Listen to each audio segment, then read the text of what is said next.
بسم الله الرحمن الرحيم نحمده ونصلي على رسوله الكريم اما بعد. پرون موږ تاسو په دې موضوع باندې چې ښځه د یو ملک سرپرست او ملکه نشي ګرځېدلی او نه ولایت کولی شي، نه امامت کولی شي، نه وکالت کولی شي، نه قضا کولی شي. په دې ارتباط باندې د پرون او تیر ورځو په بحث کې راو تاسو د قرآن، حدیث او د امت د ائمو په حوالو سره دا خبره واضحه کړه. لیکن په هر زمانه کې ځینې کسان کج ذهن او کج فکر وي چې هغوی غواړي خپل ذهني خیالات او د خپل ځان څخه جوړ شوي ځینې شیان په خلکو ومني. د منلو دپاره یې دوی د عوامو خلکو د دوکه کولو دپاره او یا بعضی نیمه علما چې کامل تحقیق په یو مسله کې نه لري، هغوی ته په ځینو دلایلو باندې دا په ذهن کې ورکوي چې دا مسائل چې علما یې بیانوي دا ضعیف دي او یا کمزوري. نو پر دا مسله باندې چې ښځه دا ملکه نشي ګرځېدلی، پر دې باندې ځینې شبهات د ځینو کسانو لخوا څه شوي. د قرآن کریم پر دې آیات باندې یوه شبهه دوی شوي چې الله تعالی فرمایي چې الرجال قوامون علی النساء. اول شبهه پر دې باندې دوی دا ذکر کوي چې د دې آیات څخه مراد دا ده چې نارینه چې دی هغه پر ښځې باندې حاکم او نگران دي په ازدواجي زندگی کې او په تدبیر منزل کې، یعنی د کور په تدبیر کې او په ازدواجی زندگی کې نارینه پر ښځه باندې حاکم دی. دا مطلب چې نارینه په دې مکلف دی چې اخراجات د نان او نفقې به د دې ښځې دی کوي، او بل دا چې د ښځې د سکونت او د لباس بندوبست به دی کوي. پر ښځه باندې د دې اخراجاتو ذمه داري نشته، دا یوازې په نارینه باندې. د دې مسلې د باندې حکومت سره چې ښځه به حکومت کوي یا به یې نه کوي، د آیات د دغې مسلې سره هیڅ تعلق نشته، بلکې آیات د کورني ژوند په ارتباط راغلي دي. دا چې د باندې به ښځه حاکمه وي یا به نه وي په دې ارتباط باندې نه دی راغلی. نو ښځه په دې مکلفه ده چې د نارینه سره به وفا کوي، او نارینه په دې مکلف دی چې د ښځې د نان او نفقې او د کور د ژوند دانه بندوبست وکړي. دا چې د باندې ښځه به حاکمه وي که به نه وي، د آیات د هغه سره هیڅ ارتباط نشته. یوه شبهه دوی دا پیشي، د دې شبهې تفصیلي جواب دا دی چې دا خبره غلطه ده او دا خبره په 5 وجو باندې غلطه چې کوم خلک دا خبره کوي. وضاحت په دا ډول باندې کوو چې الله تعالی چې کله د یو نارینه د پاره او د یو ښځې د پاره د دې جواز ورکړي چې هغه ښځه دې د یو کس سره د شرعي دستور مطابق نکاح وکړي، نو په دې سره معلومه شول چې دغه شرعي اصولو څخه بغیر د یو نارینه او د یوې ښځې تر مابین روابط او تعلقات ساتل حرام. چې کله یوه ښځه د خپل خاوند سره د شرعي اصولو مطابق یو ځای شوه، نو د دې ښځې او خاوند څخه په لومړي قدم کې یو کور جوړېږي. د 2 کسانو څخه اول یو کوچنی کور جوړېږي چې دا د تمدن او د انساني معاشرت اوله زینه ده.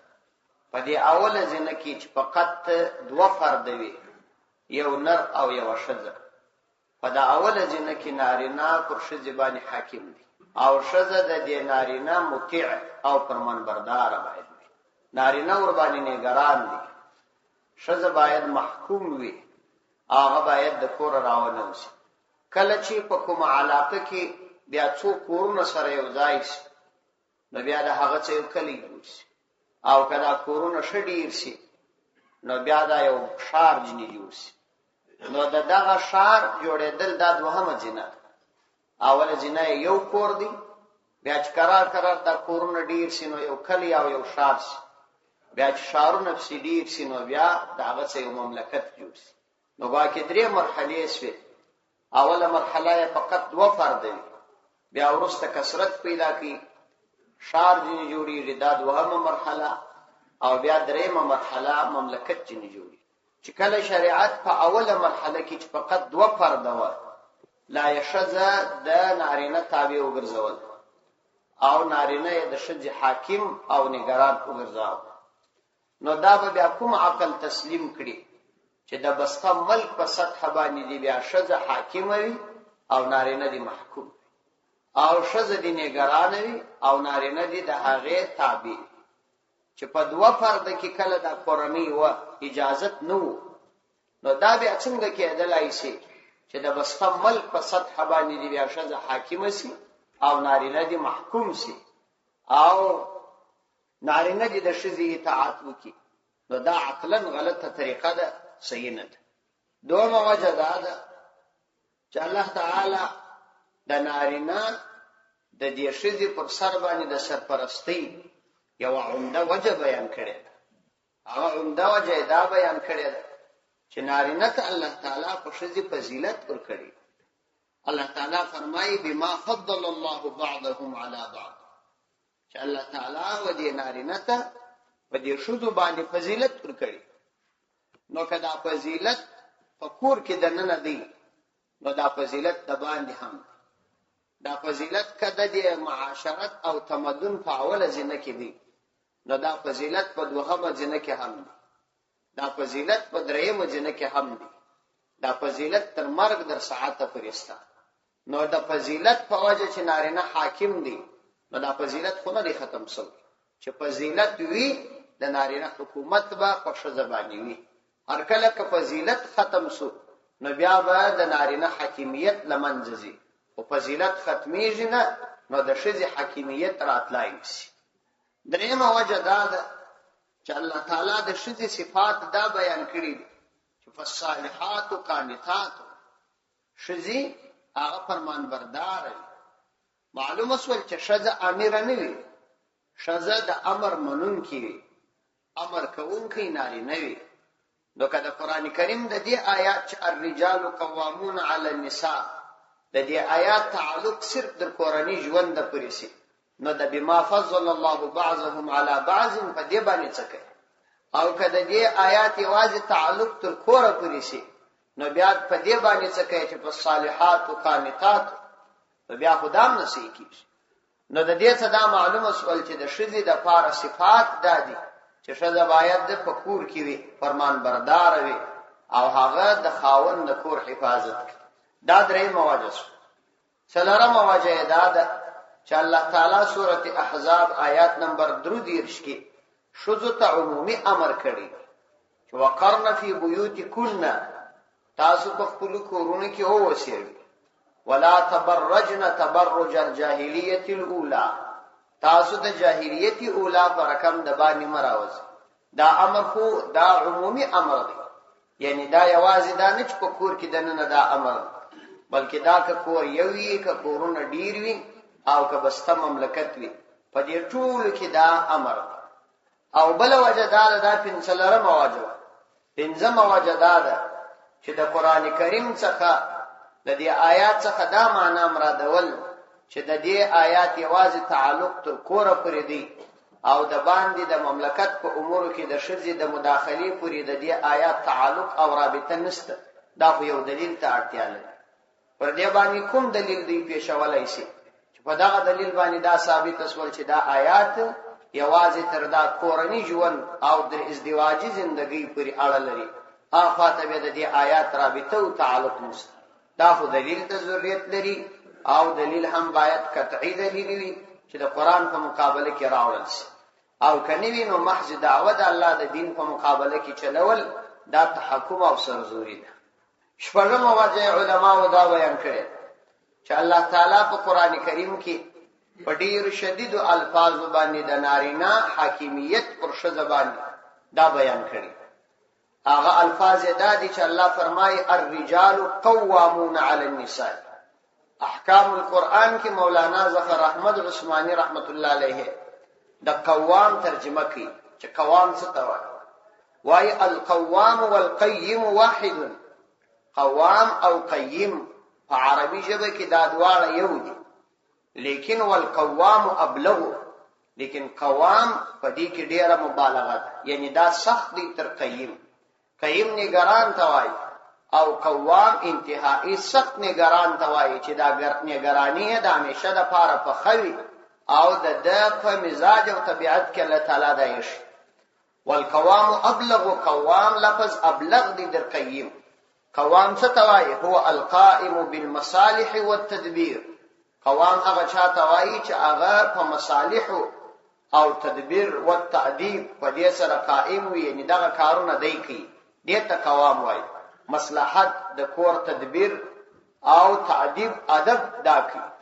وعلل ذلك بامرين، او الله تعالی دا نارینه چې قوام ګڼلی دی پر ښځه باندې، الله تعالی دا په دوه علتو باندې معلول ګرځولي. دوه علت یې ورته پیش کړي، وهبي یو علت یې وهبي دی، وکسبي او بل علت یې کسبي دی. فقال بما فضل الله بعضهم على بعض، نو الله تعالی و فرمایل چې دا نارینه پر ښځې ولې نگران دي؟ وای دا وجه دا ده چې الله تعالی ځینو ته پر ځینو فضیلت ورکړي دي، یعنی فضل الرجال على النساء. نارینه ته پر ښځو فضیلت ورکړي دي په چی شي کې؟ په اصل الخلقه، په اصلي پیدایش کې، وکمال العقل، د عقل په کامل والي کې، وحسن التدبير او په ښه تدبیر کې، وبسطه في العلم والجسم او د کامل والي د علم په جسم او په بدن کې، چې هم علم قوي وي د نارینه او هم جسم مضبوط، ومزيد القوه في الاعمال او د زیادت قوت په وجه په اعمالو کې، وعلو الاستعداد او په لوړ استعداد باندې، چې نارینه استعداد لوړ دی د ښځې د استعداد، ځکه چې دا صفات په نارینه و کې ستا. نو ولذلك خصوا بالنبوه، نو د همدغه وجه څخه نارینه په نبوت سره خاص شوي دي، والامامه والقضاء والشهاده في الحدود والقصاص. د همدغه وجه څخه نارینه دا خاص شوي دي په نبوت، په امامت، په قضا، په شاهدی ورکولو، په حدود او قصاص کې وغيرهما. او دا غرنګ خاص شوي دي دا نارینه وجوب الجهاد، د جهاد په وجوب باندې، جهاد په دوی واجب دي، والجمعه د جمعې په قائمولو، والعیدین د اخترو په قائمولو، والاذان والخطبه په اذان او خطبه، والجماعه او په جماعت، وزياده السهم في الارث او په زیادت د حصے په میراث کې، ومالکیت النکاح او په مالکیت د نکاح طلاق د دوی فلاس کې دي، وتعدد المنکوحات او څوک ورولای ورته روا دي، والاستبداد بالطلاق او په استقلال د طلاق چې طلاق هم د دوی فلاس کې، وکمال الصوم او په پوره روزه نیولو سره، وصلات په پوره لمانځه کولو سره، من غیر فتور بغیر کمزوري، او غیر ذالک د دې نماز او ډیر کارونه دي چې نارینه په خاص، یعنی دا ټول کارو کې ښځه تر انسان کمزورې ده، او وجه امداد چې په انسان کې الله تعالی هغه کمالات او استعداد په نارینه کې یې شي چې هغه په ښځه کې نشته. وهذا امر وهبي، دا د الله تعالی د طرفه یو هیبسوي امر دی، یعنی دا د نارینه په کمال نه دی راغلی بلکې الله تعالی ورکړي. ثم قال، وای بیا الله و فرمایل دا نارینه پر ښځو باندې قیم او نگران دي، وبما انفقوا من اموالهم، او بل دا چې دا نارینه چې دی دا نفقه کوي پر دې ښځو باندې، خپل مال نفقه کوي، فی نکاحهن د دوی په نکاح کې، من المهور مهر ورکي، والنفقات الراتبه هغه لازمي نفقات ورکي. وهذا امر کسبی، دا یو امر کسبی دی چې الله تعالی و دې نارینه ته ورکړي او الله تعالی دې نارینه ته ورکړي. نو معلومه سوله چې د دې آیات څخه دا معنا اخیستل چې دا یوازې تر کور پر ارتباط لري او در امور مملکت پر ارتباط نه لري، فقط یو خیال دی، یو تصور دی، یو غلط مزاج دی چې د خشا په ذهن کې راغلی.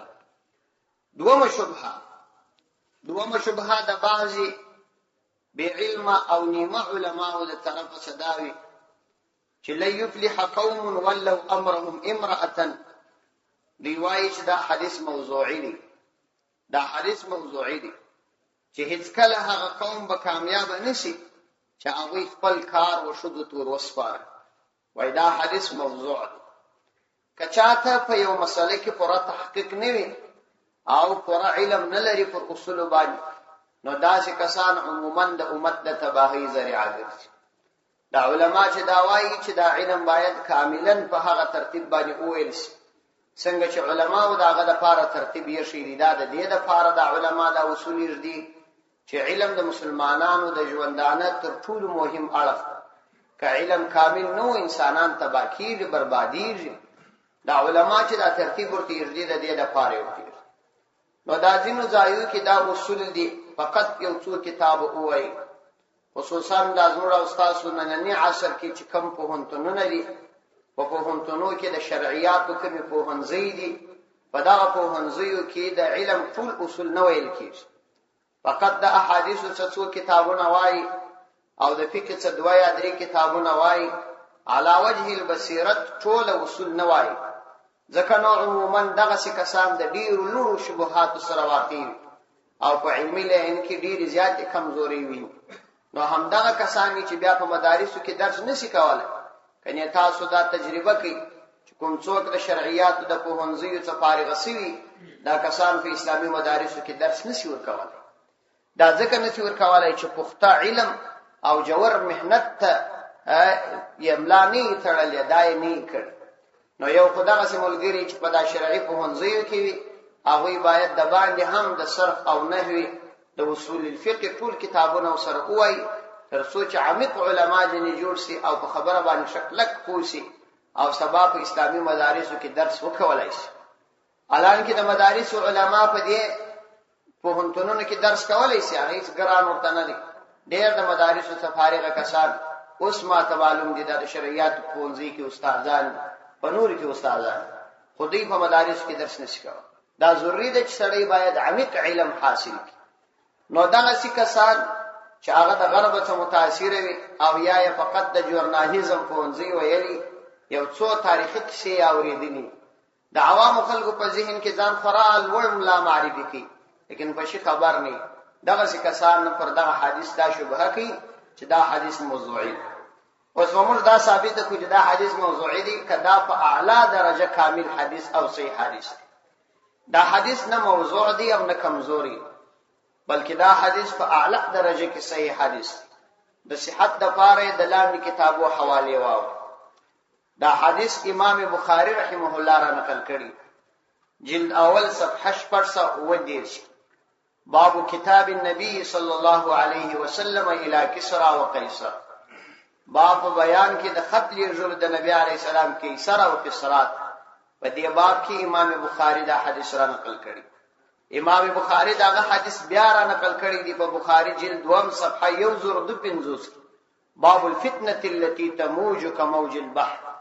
په باب الفتنه په هغه باب کې په بیان کې د هغه فتنې دي چې هغه داسې چپی وي لکه چپی د سمندر نو دا امام بخاری رحمه الله را نقل کړي د حدیث د صحت د فار یوازې بخاری کافی دی او بخاری اصح الكتب بعد کتاب الله دی دا بس کافی دی لیکن د شیط منان د فار دا حدیث امام نسائی رحمه الله جلد 2 صفحه 304 کې را نقل کړي باب النهي عن استعمال النساء في الحكم باب دی په بیان کې د منع د استعمال سره د شذو په حکم په سرپرستی شجبنی استعمالوي پدې کې دا حدیث ترمذی را نقل کړی دی جلد 2 صفحه 150 د ابواب الرؤيا څخه لږ مخ دا حدیث مستدرک حاکم را نقل کړی دی په جلد 3 صفحه 119 دا حدیث سنن کبرا د بیهقی را نقل کړی دی په جلد 3 صفحه 90 کې په باب لا يتم الرجل بامراته چې نارینه به په ښځه پسې اقتدا نه کوي په دې باب کې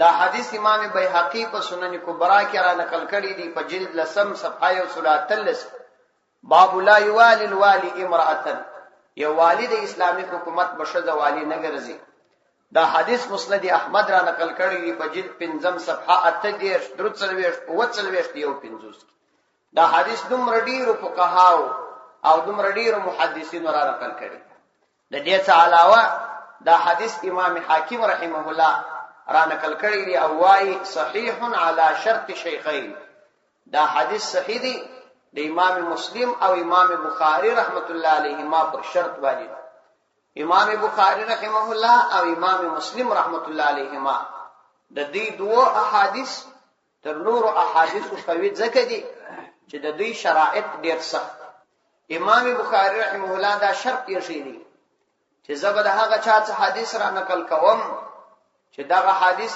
په نقل کولو کې دا سړی د کامل علم، د کامل تقوا، د پوره کامل حافظه د اهل سنت والجماعت څخه وي او دغه شاګرد به د خپل استاد سره ملاقات سوی وي. دا شرایط د امام بخاری، د امام مسلم رحمه الله دغه شرایط دي. البته امام مسلم رحمه الله وايي چې د استاد د شاګرد سره ملاقات ضروری نه دی، بلکې په یو زمانه کې وهم کفایت کوي. نو په دې واجبانی دي ته وايي دا صحیح دی پر شرط د شیخینو، یعنی د شیخینو شرط پکښ پر ځای دی چې استاد او شاګرد سره لیدي.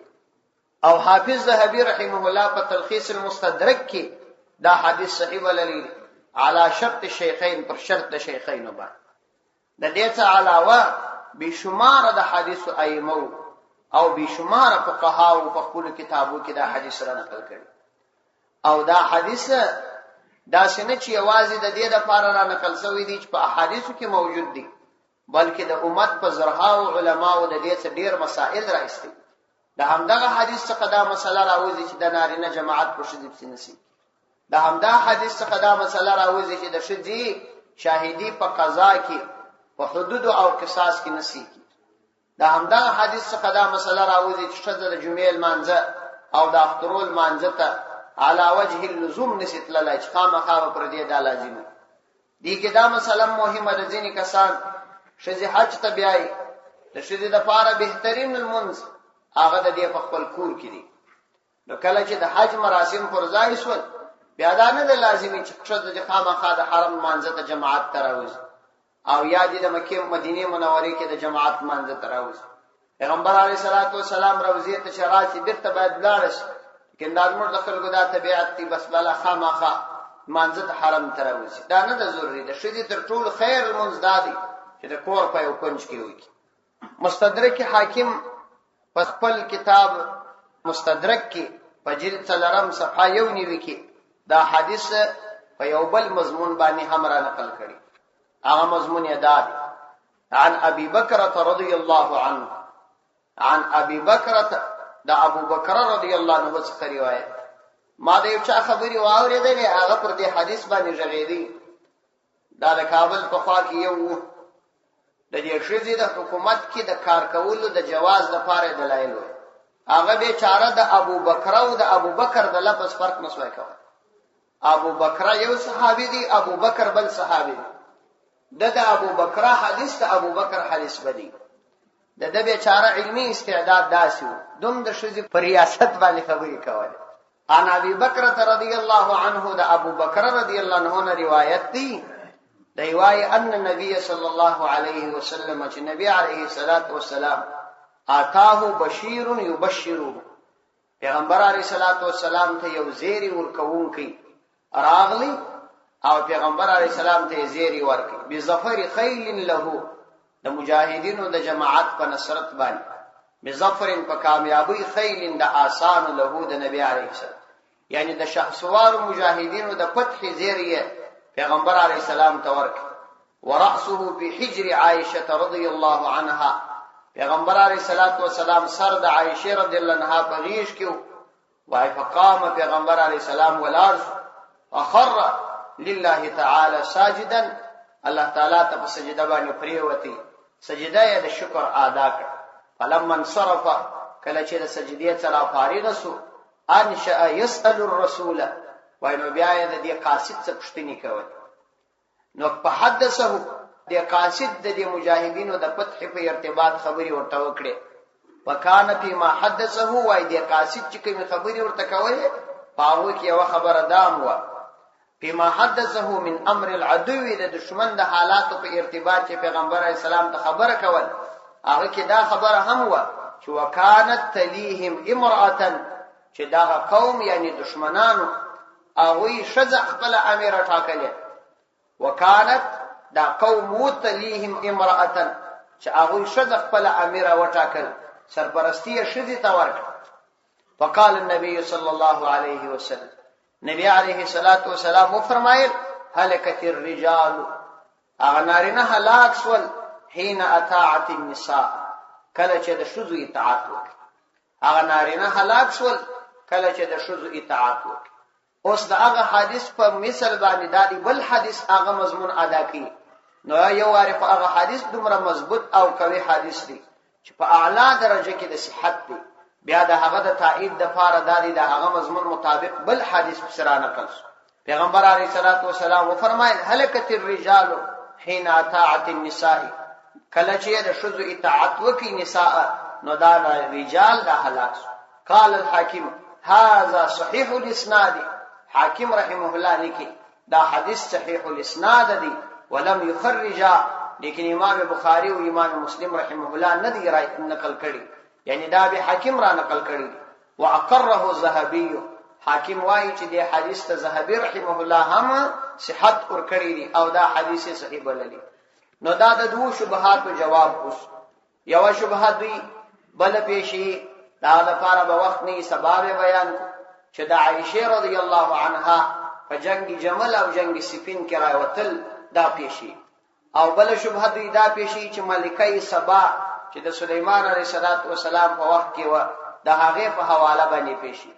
نو دا دوی شبهه به سبا ان شاء الله وایو غلش تفصیلی دي، د هغه په ارتباط به جواب ورکو، بیا به ان شاء الله ترجمه شروع کړو. صدق